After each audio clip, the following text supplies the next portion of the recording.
بسم اللہ الرحمن الرحیم۔ السلام علیکم ورحمۃ اللہ وبرکاتہ۔ الحمد للہ وکفا وسلام علی عبادہ الذین اصطفیٰ، اما بعد۔ حاضرین و ناظرین، یہ درس نمبر 1720 ہے اور آج سورہ یاسین کی 3 آیتوں کی تلاوت اور تشریح کی جائے گی۔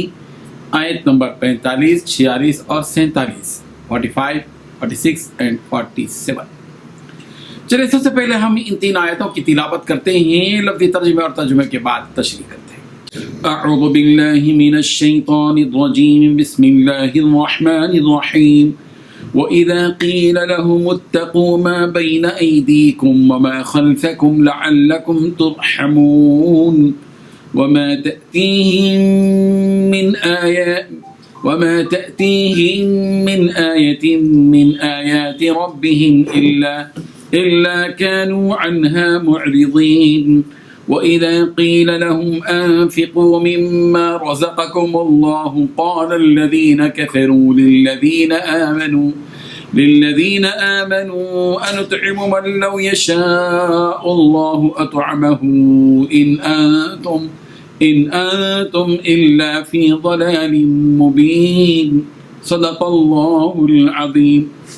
لفظی ترجمہ یوں ہے، وَإِذَا، اور جب قیلا کہا جاتا ہے، لہم ان کے لیے، اتقو تم بچو، ما اس سے جو بین ایدیکم تمہارے سامنے ہے، وما اور جو خلفکم تمہارے پیچھے ہے، لعلکم تاکہ تم ترحمون رحم کیے جاؤ، وما تأتیہم اور نہیں آتی ان کے پاس، من آیتن کوئی نشانی، من آیات ربہم ان کے رب کی نشانیوں میں سے، الا مگر کانو وہ ہوتے ہیں، عنہا اس سے، معرضین اعراض کرنے والے۔ وَإِذَا قِيلَ اور جب کہا جاتا ہے، لہم ان سے، انفقوا خرچ کرو تم، مما اس میں سے جو رزقکم اللہ نے رزق دیا ہے تمہیں، قال کہتے ہیں، الذین وہ لوگ جنہوں نے کفروا کفر کیا، للذین ان لوگوں سے جو آمنوا ایمان لائے، انطعموا کیا ہم تمہیں کھلائیں، انطعموا کیا ہم کھلائیں، من اس کو کہ لو اگر یشاء چاہتا اللہ اطعمہ کھلا دیتا ان کو، ان انتم نہیں ہو تم، الا مگر فی ضلال مبین کھلی گمراہی میں۔ ترجمہ یوں ہے، اور جب ان سے کہا جاتا ہے کہ بچو اس عذاب سے جو تمہارے سامنے ہے اور جو تمہارے مرنے کے بعد آئے گا تاکہ تم پر رحم کیا جائے، تو وہ ذرا کان نہیں دھرتے اور ان کے پروردگار کی نشانے میں سے کوئی نشانی ایسی نہیں آتی جس سے وہ منہ نہ موڑ لیتے ہوں۔ اور جب ان سے کہا جاتا ہے کہ اللہ نے تمہیں جو رزق دیا ہے اس میں سے غریبوں پر بھی خرچ کرو، تو یہ کافی لوگ مسلمانوں سے کہتے ہیں کہ کیا ہم ان لوگوں کو کھلائیں جنہیں اگر اللہ چاہتا تو خود کھلا دیتا۔ مسلمانوں، تمہاری حقیقت اس کے سوا کچھ بھی نہیں کہ تم کھلی گمراہی میں پڑے ہوئے ہو۔ ان 3 آیتوں میں 6 باتیں بیان کی گئی ہیں۔ پہلی بات، جب ان سے کہا جاتا ہے کہ بچو اس عذاب سے جو تمہارے سامنے ہے، جو تمہارے مرنے کے بعد آئے گا۔ دوسری بات، تاکہ تم رحم کیے جاؤ۔ نمبر 3، ان کے پروردگار کی نشانی میں سے کوئی نشانی ایسی نہیں آتی جس سے وہ منہ نہ موڑ لیتے ہوں۔ چوتھی بات، جب ان سے کہا جاتا ہے کہ اللہ نے جو رزق دیا ہے اس میں سے خرچ کرو۔ پانچویں بات، یہ کافی لوگ مسلمانوں سے کہتے ہیں کہ کیا ہم ان لوگوں کو کھانا کھلائیں جنہیں اگر اللہ چاہتا تو خود کھلا دیتا۔ چھٹی بات، تمہاری حقیقت اس کے سوا کچھ نہیں کہ تم کھلی گمراہی میں پڑے ہوئے ہو۔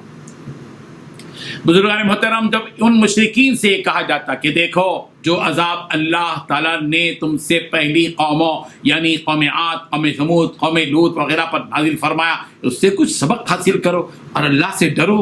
اسی طرح اس عذاب سے بھی ڈرو جو قیامت کے دن نافرمانوں کو ہونے والا ہے، اور ڈرنے کا فائدہ یہ ہوگا کہ تم اپنے گناہوں سے توبہ کرو گے اور اللہ کی اطاعت قبول کرو گے۔ اگر تم اس طرح کرتے ہو تو پھر اللہ تم پر رحم فرمائے گا اور تمہارے سارے پچھلے گناہ معاف کر دے گا۔ لیکن ان مشرکین کی حالت یہ ہے کہ یہ لوگ جو بھی نشانی اللہ کے پاس سے آتی ہے اس سے منہ موڑ لیتے ہیں اور سمجھنے کی کوشش تو دور اس کی طرف دیکھتے تک نہیں۔ ایسا لگتا ہے کہ انہیں ان چیزوں کی ضرورت ہی نہیں، مگر انہیں اب یہ بات سمجھ میں نہیں آئے گی مگر جب قیامت کا دن قائم ہوگا، اور تو پھر جب وہ ان کے کوئی اعمال، جب ان کے اعمال کی سزا ان کو دی جائے گی، اس وقت یہ لوگ اللہ کے سامنے گر گرائیں گے، لیکن اس وقت ان کے اس گر گرانے کا کوئی فائدہ نہیں ہوگا۔ اور جب ان سے کہا جاتا ہے کہ اللہ تبارک و تعالیٰ نے جو مال و دولت تمہیں دی ہے اس مال و دولت میں سے کچھ غریبوں پر خرچ کرو، انہیں کھانا کھلاؤ، ان کی حاجت پوری کرو، تو یہ لوگ یوں کہتے ہیں کہ ہم کیوں کھلائیں؟ تم کہتے ہو کہ یہ مال و دولت اللہ نے ہمیں دی ہے، تو پھر اللہ ہم ان کو بھی یہ مال و دولت کیوں نہیں دیتا، وہی انہیں کیوں نہیں کھلاتا؟ اصل بات تو یہ ہے کہ یہ لوگ گمراہی میں پڑے ہوئے ہیں، اس لیے انہیں یہ باتیں سمجھ میں نہیں آ رہی ہیں۔ اس لیے کہ جب کوئی کسی کو کچھ دیتا ہے تو اس دی ہوئی چیز میں دینے والے کا جو حکم ہوتا ہے اسے ماننا لازمی ہوتا ہے، اس لیے کہ اگر وہ حکم نہ مانا جائے تو اس سے بھی وہ چیز چھینی جاتی ہے، مگر یہ بات ان مشرکین کو سمجھ میں نہیں آتی۔ گمراہی کا اثر ان پر اتنا ہے کہ ان کی عقلیں بھی کام نہیں کر رہی ہیں۔ یہ لوگ جو کہہ رہے ہیں کہ اگر اللہ نے ہمیں یہ سب کچھ دیا ہے تو پھر انہیں دینے میں اسے کیا مشکل ہے، جیسا اس نے ہمیں دیا ہے انہیں بھی تو دے سکتا ہے۔ اس کا جواب اللہ تبارک و تعالیٰ نے سورۃ الشورى کی آیت نمبر 27 میں دیا ہے، وَلَوْ بَسَطَ اللَّهُ الرِّزْقَ لِعِبَادِهِ لَبَغَوْا فِي الْأَرْضِ وَلَكِنْ يُنَزِّلُ بِقَدَرٍ مَا يَشَاءُ إِنَّهُ بِعِبَادِهِ خَبِيرٌ بَصِيرٌ۔ اگر اللہ سب بندوں کے رزق کو کچھ ادا کر دے تو یہ لوگ سرکشی پر اتر آئیں گے، لیکن اللہ تعالیٰ جتنا چاہتا ہے حساب سے نازل کرتا ہے، بے شک وہ اپنے بندوں سے پوری طرح باخبر ہے اور انہیں دیکھنے والا بھی ہے۔ اس آیت کے شان نزول کے سلسلے میں حضرت ابن عباس رضی اللہ عنہما نے فرمایا کہ مکے میں کچھ زندیق لوگ جو دنیا کے ختم ہونے کا انکار کرتے تھے، حشر اور نشر کو مانتے نہیں تھے، وہ رہا کرتے تھے۔ جب ان سے غریبوں پر خرچ کرنے کا حکم دیا جاتا تو کہتے کہ غریب اللہ نے انہیں بنایا ہے اور کھلائے ہم۔ یہ مومنین کو یہ کہتے سنتے تھے کہ تمام چیزیں اللہ کی مشیت اور ارادے پر معلق ہیں، تو یہ زندیق لوگ کیا کہتے تھے کہ اگر اللہ چاہے تو فلاں کو مالدار بنا دے، فلاں کو بے نیاز کر دے، اگر چاہے تو فلاں کام کر دے۔ یہ بطور مذاق انہوں نے مومنوں سے کہا، اسی پر یہ آیت نازل ہوئی۔